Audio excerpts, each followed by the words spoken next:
Olá, saudações, salam, namastê. Vamos falar então de Índia e Paquistão, nessa obra interessantíssima do Salman Rushdie, que é um escritor indiano que foi morar no Reino Unido, né? Então ele é indiano e britânico. Então esse é o segundo vídeo sobre esse livro, que é um realismo mágico, né? Para quem já leu aí 100 Anos de Solidão, né? Do colombiano Garcia Marques, para quem leu A Casa dos Espíritos, da chilena Isabel Allende, não vai lembrar dessa forma de contar a história. E é uma história de família. Várias vezes o narrador, que é assim, está observando a própria família, né? Ele começa a contar a história do avô, de uma família muçulmana. Então ele vai contar a história da família. Então ele lê várias vezes. Isso é uma história de família. Isso é uma história de família. O modo de contar é que é meio fantástico, né? Tem umas coisas assim.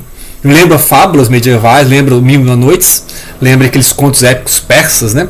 Então, assim, é interessantíssimo como é que ele vai costurando, né, contando a história da Índia, né, que é outra história que ele está contando. Ele está contando a história da família, a família muçulmana, de como é que o pai foi estudar na Europa, né, o avô foi estudar na Europa para ser médico, e ele voltou assim com as ideias um tanto quanto não religiosas, né, então ele passou a desconfiar muita coisa de religião, e vai contando então a história que é um grupo de muçulmanos, né, que se organizam. E do outro lado você tem os hindus, né, que são os indianos. Então dessa briga, desse conflito é que vai surgir os dois estados, né? Vai surgir então a Índia, né, estado indiano, que é hindu, a fala hindi, né, e foi colônia ali britânica, né, desde meados do século XIX. Muito bem, e aí aconteceu o quê? Que aí também o Paquistão ficou independente na mesma época, né, em 1947, e o Paquistão é uma maioria muçulmana. Né? Então, fala o urdu, né? E tem uns afegãos lá também, né? Os pashtu. Então, ou seja, são dois países completamente diferentes, são dois países paralelos.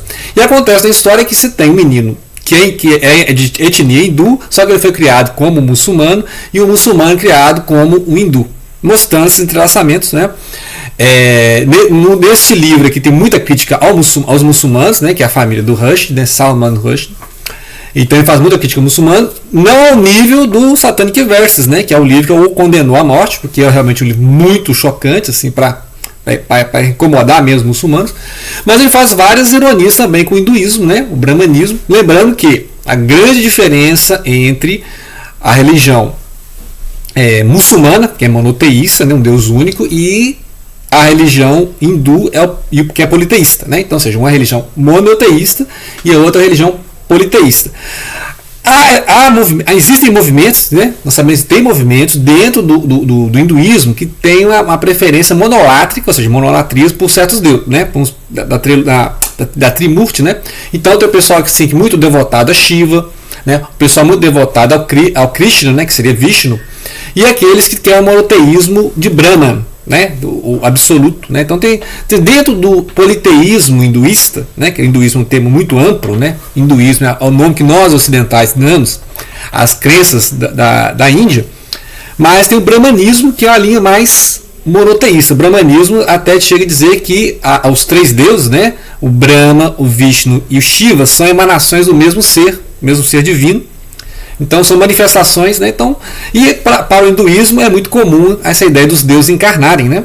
Então uma coisa que tem muito no hinduísmo, essa ideia de, por exemplo, o Vishnu encarnou em Rama, encarnou em Krishna, e algumas linhas falam que até Buda era a encarnação, né? É claro que os budistas não vão aceitar isso, né? Porque Buda nem fala em Deus, né? Mas você vê as diferenças, né? E aí os muçulmanos não aceitam essa ideia de encarnação divina, ou seja, né? Deus é único, é absoluto, transcendente. Então tem essas diferenças, que aí tem as diferenças políticas, né? A história, para pegar um globo aqui, a história se passa no norte da Índia, né? Aqui você pode ver o mapinha da Índia, o norte da Índia tem a Caxemir, né? Caxemira, tem até uma música do Led Zeppelin, né? Belíssima música, que é uma área de litígio, ou seja, de conflito, que não foi decidido até hoje se é Paquistão ou Índia, porque é uma área até onde os dois grupos foram, né? Os muçulmanos foram expandindo da Arábia para a Índia, né? Chegar até a fronteira da Índia. E depois ficou uma parte bem muçulmana, que virou o Paquistão, e uma parte continua hinduísta, né, que é a Índia normal, a Índia comum, né? Então, ou seja, é um país que foi, né, dividido. E aí tem todos os grupos hindus que são né, tem um grupo Ravana aqui que são anti-muçulmanos. Então eles falam que os muçulmanos estão invadindo a Índia igual os judeus invadiram a Palestina. Né? Lembrar que nesta época, era a época de independência, nos anos 40, né? A época do Mahatma Gandhi, e ele vai contar as duas histórias ao mesmo tempo. A história dessa família, né? de peripécias dessa família, que vai lembrar 100 anos de solidão, peripécias totais da família. E vai contando essa luta na Caxemira, né? Grupos terroristas de ambos os lados, né? Você tem grupo terrorista tanto dos hindus quanto dos muçulmanos, então ele não passa pano para nenhum dos lados. Ele fala, aí que está a crítica dele. Ele fala que toda religião leva ao fundamentalismo, toda religião leva ao radicalismo, leva ao terrorismo, né? Por isso que o Salman Rushdie ele é conhecido por essa militância ateísta, né? Ele acha que a religião é o mal, a religião é péssimo, né? E aí tem vários, né? Hoje tem os ateus militantes na internet que vão levar, né? Mas o Salman Rushdie ele viveu isso na pele, né? Então ele tem todo um problema lá familiar dessa convivência dos dois povos, das duas religiões, e os militantes ateus, né, de internet vão pegar só um lado, né? Ele está discutindo o seguinte: será que o problema é a religião? Ou o problema é como os religiosos usam a religião para movimentar as massas, né? Então, é um livro em 3 partes, em que dentro do próprio livro o narrador está comentando que está escrevendo o livro, então é um meta-texto, é um meta-romance, e esse Salim Sinai, ele compartilha um poder que outras crianças têm no livro aqui, que é telepático, porque eles nasceram na noite da independência da Índia, né, em 1947. Então essas crianças, elas têm contato e acontece disso, né? Ou seja, houve uma troca lá das crianças, a gente já sabe que lendo aqui nisso, houve uma troca das crianças e o menino que era hindu foi criado como muçulmano, que ele está narrando a história. Então ele conta a história do avô, que a parte a gente parou, né? Que o avô deu abrigo a um fugitivo lá. E vamos pegar os nomes aqui, ó. Então esse fugitivo se chama Nadir Khan, e ele vai ter um caso lá, uma fé, né, com uma das moças da família, que está pronta para casar lá, né, uma moça na família, que é a Mumtaz, né, e aí ela vai, né, ela vai passar um dia assim como uma filha solteira, né, uma estudante, e de noite ela vai para o porão, porque o cara foi obrigado no porão, né, as coisas assim surreal. Mas depois, né, tem uma outra filha, né? Tem uma filha, a Lia, que ela espera um pretendente que chama Ahmed Sinai. Só que o Ahmed Sinai ficou olhando a irmã, porque o marido lá some, né? O tal do Nadir Khan some. E aí, sabe que ela ficou viúva, né? Ela some o marido. Aí a Mumtaz tem o nome trocado pelo esse novo marido, que é o Ahmed Sinai. Ela vai passar a chamar Amina Sinai, né? Então aí você vai descobrir que é a mãe do narrador. Então ele está contando a história do pai, né, que casou com uma viúva, né, porque já tinha casado com outro, e aí passou na frente da irmã, porque a irmã estava prometida, né, porque as irmãs vão casando, né, a mais velha, também que é família oriental, né. Então ela passou e aí a irmã nunca perdoou, né, que ela ia casar, a irmã Alia ia casar com Ahmed Sinai, e aí a irmã, que já era casada, mas perdeu o marido, né, o marido fugitivo da polícia, né, vai entender a história. E aí ela casa de novo na frente da irmã, que não tem, né, que já tem que achar agora outro marido, né, vai procurar um outro solteiro aí para outro pretendente. E aí ela vai ter então essa criança que vai nascer em 47, né? Então a história vai, ao mesmo tempo ele vai contando a história, por exemplo, de que os ingleses estão preocupados com os japoneses, estão quase invadindo a Índia, né? Nós estamos na Segunda Guerra Mundial, então 43, 44, 45, os japoneses estão ali na Birmânia, né? Em Burma, então prestes a invadir a Índia ali, né? Na fronteira ali, então toda uma preocupação dos ingleses, e os ingleses vão perdendo a rédea com o governo interno, né? E esses grupos, então, lá ainda mais no norte, essas brigas, né? Então você tem, o governo inglês tenta manter essas rivalidades, porque é melhor dividir para conquistar, mas ao mesmo tempo você tem, por exemplo, forças do exército que são atacadas ora por muçulmano, ora por hindu, né?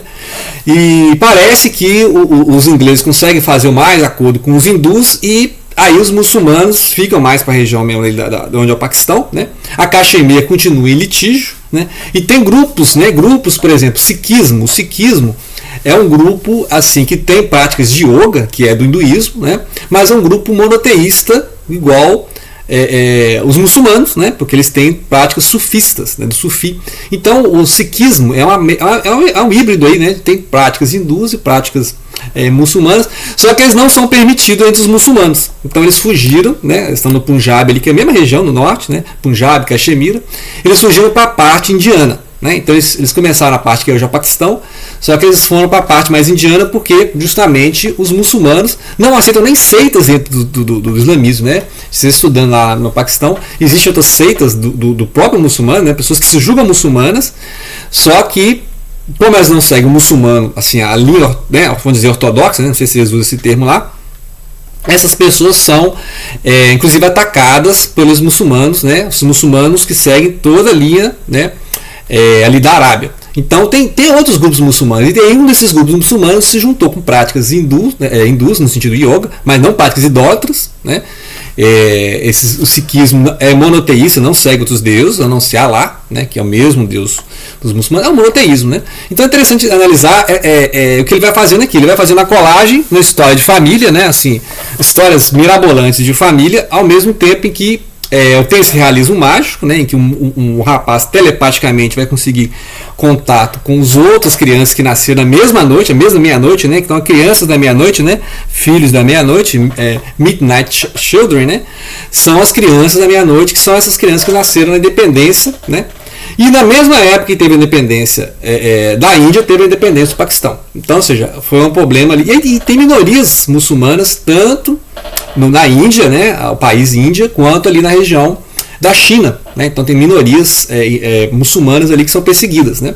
E as minorias que não são muçulmanas são perseguidas no Paquistão, né? Então é interessante como é que... E o Paquistão se radicalizou, né, por ditaduras militares, tanto é que terroristas da Arábia, terroristas do Afeganistão foram buscar abrigo, a gente sabe, lê a história desde 2001 para cá, né? O próprio terrorista lá que derrubou as torres do World Trade Center estava abrigado lá no Paquistão. Então, essas questões assim, ele fala muito de política, né? Então, é um livro assim que você tem que abrir aqui, eu abri aqui o Google, aqui, a Wikipédia, para ver essas datas, né? É um livro assim que é escrito para indiano, né? Ou seja, muita coisa você vai ter que pesquisar mesmo, porque as datas são indianas, né? Essas guerras entre os indianos, porque eles tinham um inimigo em comum, que é o Império Britânico, né? O Império Britânico estava meio fraco. O Mahatma Gandhi não foi de frente para os exércitos ingleses, né? Ele propôs uma saída pacífica, por isso o Mahatma Gandhi é reconhecido por essa resistência pacífica, né? Ele sabia que não poderia derrotar um exército inglês, né? Esse é um massacre, ele não queria submeter o povo indiano a massacre, né, pelas tropas britânicas. Então, e deu certo, porque ele pela sua dignidade moral, pela justeza, pela justiça da sua luta, que realmente os ingleses estavam ali explorando a Índia, né? Ele conseguiu então estabelecer, né, e durante o tempo, né, a família ali manteve esse poder sobre a Índia, né? Claro que depois a Índia vai ter outras guerras entre eles, principalmente religiosas, né? Só que os hindus, né, esse hinduísmo, eles são mais tolerantes entre eles, né? Vou falando, tem uns que é mais Shiva, outros é mais Vishnu, né, ou Krishna. Tem o movimento de revivamento que é o Hare Krishna, né, que a gente conhece aqui muito no Ocidente, que é o Hare Krishna, veio, né, para o Ocidente. Então são várias nuances do hinduísmo, né? E tem o brahmanismo, que tem toda a religião lá também que é monoteísta, né? Ou seja, é uma religião hinduísta, está na Índia, só que crê num Deus único. Então não vai crer naquele monte de Deus que tem ali, né? Aqueles monte de divindade que a gente sabe que tem na Índia, né? Então eu acho interessante isso que o narrador está contando essa história de família, ao mesmo tempo contando a história da Índia, né? Uma coisa que você não vai, né? Você não vai abrir um livro da Índia aí, né? Assim, de história, geografia da Índia. Mas ao ler o romance você tem acesso à história, à religião, né? E ele está narrando aqui para alguém chamado Padma, que é uma tipo da família. Ele vai narrar a história do avô, né? E como é que a mãe conheceu o pai, né?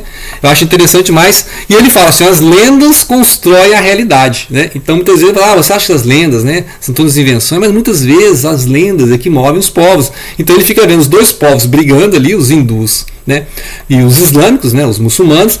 E aí eu faço, mas como narrador que vai falar que tudo é lenda, mas as lendas, né, as crenças movem, né? E a própria forma que ele está contando história, né? Que ele está contando história na forma de uma lenda também, né? E ele vai. E tem um outro livro do Salman Rushdie que ele vai fazer uma crítica ao hinduísmo, né? Que ele vai fazer uma fábula, né? Que é um livro que a gente leu recente, que ele vai contar, tipo, né, é mais uma fábula, né? Uma criação fabulística, que justamente usando esses recursos do realismo mágico, né? Tem muito realismo, né? Você vê que ele é uma tradição assim do Garcia Marques, da Isabel Allende, né? E é um livro muito grande, viu? É um livro assim que vai continuar aqui. Eu já li a primeira parte, né? Então, para continuar, em breve nós vamos voltar, né? Assim que eu for ler em outras partes, justamente porque vai demandar estudos de religião e estudos de história, né? Você pode fazer a primeira leitura, que é as confissões familiares, né? Você pode quem traiu quem, né? Quem casou com quem, que aí é primeiro nível, né? A história da família. Só que para você entender a parte da religião, essas diferenças religiosas, grupos religiosos, né? E a questão política, né? Ou seja, da Índia conquistando a sua independência em 1947. Então é um livro muito denso, por isso que o Salman Rushdie foi reconhecido, né? Então eu sou mais de ler um livro desse do que ficar preocupado com essas polêmicas, desses satanic verses, né? Que o tornou famoso, mas essa é a obra realmente que demanda leitura, né? Então fica aí a dica das crianças da meia-noite, ou os filhos da meia-noite. Salman Rushdie. Grato pela atenção. Não deixem de compartilhar.